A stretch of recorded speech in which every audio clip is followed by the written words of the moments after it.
सोचिए, हमारी ये धरती एक बहुत बड़ी विशाल लाइब्रेरी जैसी है, जिसमें लाखों करोड़ों किताबें हैं। लेकिन दिक्कत यह है कि सारी किताबें बिखरी पड़ी हैं। अब अगर आपको कोई एक खास किताब ढूंढनी हो, तो आप कैसे करेंगे? ये तो लगभग नामुमकिन है ना? बस इसी उलझन को सुलझाने के लिए हमें एक सिस्टम की जरूरत पड़ती है। चलिए, इसी के बारे में आज बात करते हैं। तो चलिए शुरू करते हैं हमारे पहले लेसन से, तो लाइब्रेरी ऑफ लाइफ।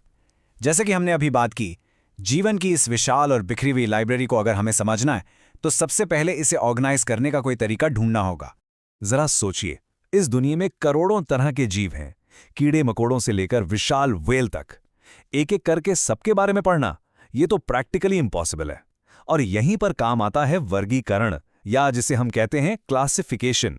ये एक स्मार्ट तरीका है इस पूरी बायोडाइवर्सिटी को समझने का। तो इसका सॉल्यूशन क्या है? Simple classification.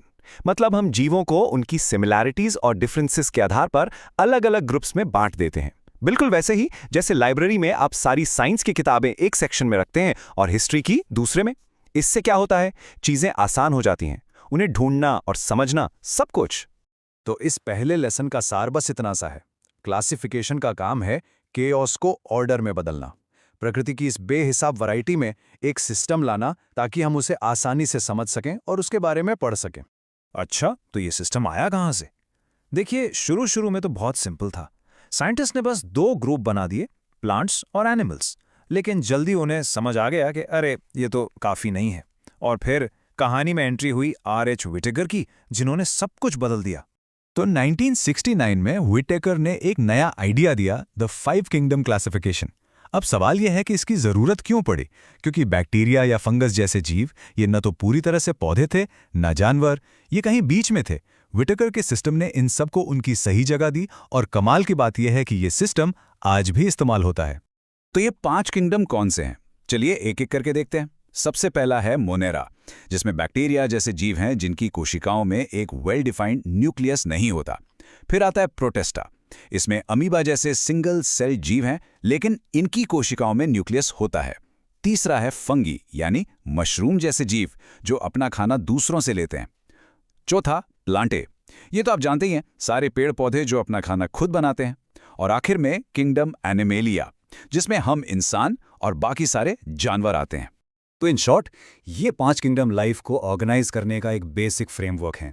एक तरह से हमारी लाइब्रेरी ऑफ लाइफ की मेन शेल्व्स हैं, जहां सारी किताबें करीने से रखी हुई हैं। चलिए अब एक और प्रॉब्लम पर आते हैं। ये भी काफी इंटरेस्टिंग है। सोचिए, हम आम कहते हैं, कोई मैंगो कहता है, किसी और भाषा में कुछ और कहते होंगे। अब इमेजिन करिए, अगर साइंटिस्ट्स भी ऐसे ही अलग अलग नाम इस्तेमाल करें तो कितना कंफ्यूजन होगा, राइट? तो इसका क्या हल निकाला गया? इसी कंफ्यूजन को खत्म करने के लिए एक यूनिवर्सल सिस्टम बनाया गया। हर स्पीशीज को एक यूनिक 2 पार्ट साइंटिफिक नेम दिया गया। फायदा, ये नाम पूरी दुनिया में एक जैसा रहता है, नो मैटर आप कौन सी लैंग्वेज बोलते हैं। इस सिस्टम का एक खास नाम है बाइनोमियल नोमेनक्लेचर। बाय मतलब दो, नोमियल मतलब नाम। सो अ 2 पार्ट नेम। पहला हिस्सा होता है जीनस और दूसरा होता है स्पीशीज। सबसे अच्छा एग्जाम्पल हम खुद हैं। इंसानों का साइंटिफिक नेम है होमो सेपियंस। इसमें होमो हमारा जीनस है और सेपियंस हमारी स्पीशीज है। तो आप इसे ऐसे समझ सकते हैं कि ये साइंटिफिक नेम किसी भी स्पीशीज का एक यूनिवर्सल आईडी कार्ड है। कोई भी साइंटिस्ट दुनिया के किसी भी कोने में हो, इसे तुरंत पहचान लेगा, कोई कंफ्यूजन नहीं। अब ये जो क्लासिफिकेशन है ना, ये सिर्फ एक फ्लैट लिस्ट नहीं है।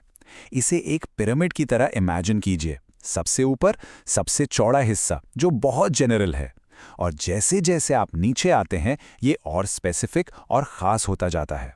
तो इस पिरामिड के टॉप पर है किंगडम, जो सबसे ब्रॉड कैटेगरी है। इसमें लाखों जीव आ सकते हैं। और पिरामिड की नोक पर सबसे नीचे है स्पीशीज, जो सबसे ज्यादा स्पेसिफिक कैटेगरी है। तो ये हैं क्लासिफिकेशन के मेन लेवल्स, जिन्हें हम टैक्सोनॉमिक रैंक्स कहते हैं। किंगडम सबसे ऊपर, फिर phylum, class, order, family, genus और आखिर में स्पीशीज। और नियम सिंपल है, आप इस लिस्ट में जितना नीचे जाएंगे, ऑर्गेनिजम्स उतने ही ज्यादा एक दूसरे से मिलते जुलते और क्लोजली रिलेटेड होंगे। और पता है, इस हायरार्की की सबसे कूल बात क्या है?